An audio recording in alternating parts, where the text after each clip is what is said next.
اس میں حدیث number 1381 number ہے،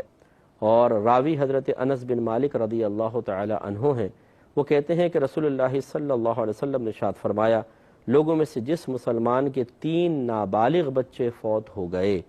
اس کو اللہ تعالی جنت میں داخل کر دے گا، ان پر اپنی رحمت کے فضل کی وجہ سے۔ سمجھانا یہ مقصود ہے، یہ حدیث امام بخاری استدلال اس سے کر رہے ہیں کہ جب ان چھوٹے بچوں کی وجہ سے ان کے ماں باپ جنت میں چلے جائیں گے تو پھر بچے تو بدرجہ اولیٰ جنت میں جائیں گے۔ اس میں سرکار نے 3 بچوں کا ذکر فرمایا، ایک روایت میں 2 کا بھی ہے، ایک روایت میں 1 کا بھی ہے۔ تو جن کے بچے بچپن میں فوت ہو جاتے ہیں یقیناً ماں باپ کے دل کا ایک ٹکڑا کھنچ جاتا ہے، خصوصاً ایسے بھی ہمیں کیسز ہمارے سامنے آئے ہیں کہ کئی سالوں تک اولاد نہیں ہوئی ہے، تڑپ رہے ہیں ماں باپ، بہت ہی بیچارے کسی سے دعا کروا رہے ہیں اور عمل کر رہے ہیں، نیک عمل، اور بہت سارے وظائف وغیرہ پڑھ رہے ہیں، پھر اللہ تعالیٰ نے اپنے فضل سے ان کو اولاد سے نوازا اور کچھ عرصے بعد وہ اولاد انتقال کر گئی۔ تو ایک تو ماں باپ وہ ہیں جن کو اولاد بالکل بھی نہیں ملتی ہے، ان کی حسرت اپنی جگہ پر ہے، اور ایک ہے کہ جن کو ملی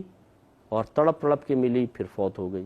بعض ایسے ہوتے ہیں کہ جن کے پہلے ہی کافی سارے بچے ہوتے ہیں، کوئی ایک آدھ فوت ہو جاتا ہے۔ دکھ سب کا ہے لیکن تھوڑا تھوڑا فرق ہے۔ تو خلاصہ کلام یہ ہے کہ جس کا بچہ بچپن میں فوت ہو جائے اور نابالغی میں، اور نابالغی لڑکی نابالغ کا مطلب ہے کہ 9 سال سے پہلے، اور لڑکے میں نابالغی کا مطلب ہے 12 سال سے پہلے، اگر وہ بچے فوت ہو جاتے ہیں تو انشاءاللہ وہ بروز قیامت اپنے ماں باپ کے لیے دخول جنت کا سبب بنیں گے۔ لیکن شرط اس میں یہ ہے کہ ماں باپ صبر کریں، اللہ تعالیٰ کی بارگاہ میں شکوہ شکایت نہ کریں، باغی نہ ہو جائیں، اللہ سے لڑنے نہ لگ جائیں، اللہ پہ الزام نہ لگائیں، اللہ پہ تہمتیں نہ لگائیں، اللہ کی طرف عیب کو منسوب نہ کریں۔ جیسے جاہل قسم کے ہوتے ہیں، اللہ تعالیٰ یہ تو نے کیا ہم پہ ظلم کر دیا ہے، یہ تیرا کیسا انصاف ہے، معاذ اللہ، لا حول ولا قوت الا باللہ۔ اللہ تعالیٰ انصاف کرنے پر آئے تو آپ اور میں ایک سانس نہیں لے سکتے۔ جو ہماری حرکتیں ہوتی ہیں نا ہماری، اور جو ہمارے گناہ ہوتے ہیں، ہم اس قابل ہیں کہ ان خطاؤں کے ساتھ ہمیں ایک لقمہ روٹی اور ایک گھونٹ پانی بھی دیا جائے۔ ہمارا نوکر ذرا سی ہماری خیانت کر دے، ہمارے دشمنوں سے بات بھی کر لے، اس کو فوراً نوکری سے خارج کر دیں۔ اللہ کی شان اتنی بڑی، ہم اتنے نامعقول قسم کے کام کرتے ہیں، اتنے صبح سے شام تک نفس و شیطان کے غلام بنے پڑے ہیں، پھر بھی اللہ تبارک و تعالی ہمیں نعمتیں دے رہا ہے۔ یہ انصاف چاہیے ہمیں؟ کیا اس کا نام، اس کو یہ عدل و انصاف نہیں ہے؟ معاذ اللہ ثم معاذ اللہ، ایک نعمت اگر اللہ تعالیٰ، اور اللہ کو کیا حاجت ہے بتائیں، کسی کا بچہ لے کے اللہ تعالیٰ کو کوئی فائدہ ہوگا؟ یقینی سی بات ہے، دنیا دار العمل ہے۔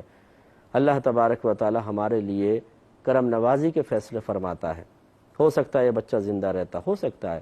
تو نافرمان بنتا اللہ تعالیٰ کا اور زیادہ برائی کی طرف آتا، ہو سکتا ہے یہ ماں باپ اپنے کسی عمل سے جنت میں نہ جا سکتے، اللہ تعالیٰ نے بچے کو وفات عطا فرمائی، یہ بچہ آفتوں سے بچ گیا، ہو سکتا ہے بڑا ہو کے معاذ اللہ ایمان سے خارج ہو جاتا، لیکن یہ جنت میں جائے گا بچہ، اور یہ ماں باپ بھی جنت میں چلے جائیں گے۔ اتنا بڑا اللہ کا فضل ہے، اس کو ہمیں سمجھنا چاہیے۔ پھر بھی جن کے بچے فوت ہوئے، ہمیں ان سے ہمدردی ہے، اللہ تعالیٰ ان کو مزید صبر کی توفیق عطا فرمائے۔ لیکن ایسے میرے بہن بھائی اگر مجھے سن رہے ہیں تو اللہ کی بارگاہ میں توبہ کر لیں، اگر آپ کی زبان سے کوئی شکوہ شکایت کے الفاظ نکلے ہوں، یہ اچھی بات نہیں ہے۔ چیز اللہ کی تھی، اللہ نے دی، اللہ نے لے لی، ہمیں کہنا چاہیے اللہ تعالیٰ ہم تیری رضا پر راضی ہیں، تو نے اس نعمت عطا فرمائی، تو نے لی، جب تو نے دی تھی تو ہمارا کوئی کمال نہیں تھا، جب تو نے لی تو تیرا کوئی قصور نہیں ہے، میرے مالک تو ہمارا مالک ہے،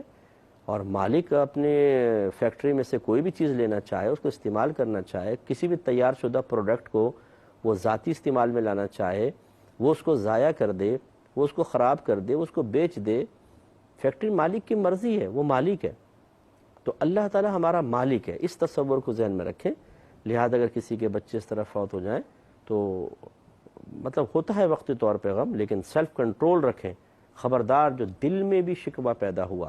اللہ کی رضا پر راضی رہیں، پھر دیکھیں۔ اور میں ہمیشہ عرض کرتا ہوں کہ یہ حدیث یاد رکھیں، سرکار صلی اللہ علیہ وسلم نے ارشاد فرمایا کہ اگر کسی کا کوئی نقصان ہو جائے اور وہ اس پر کہے انا للہ و انا الیہ راجعون، تو اللہ تبارک و تعالیٰ اسے پہلے سے بہتر چیز عطا فرما دیتا ہے۔ کامل یقین رکھیں، اور ایسا کوئی بھی نقصان ہو اس پہ یہ آپ ترجیع اس کو کہتے ہیں پڑھیں تو انشاءاللہ اللہ تعالیٰ برکت سے نوازے گا۔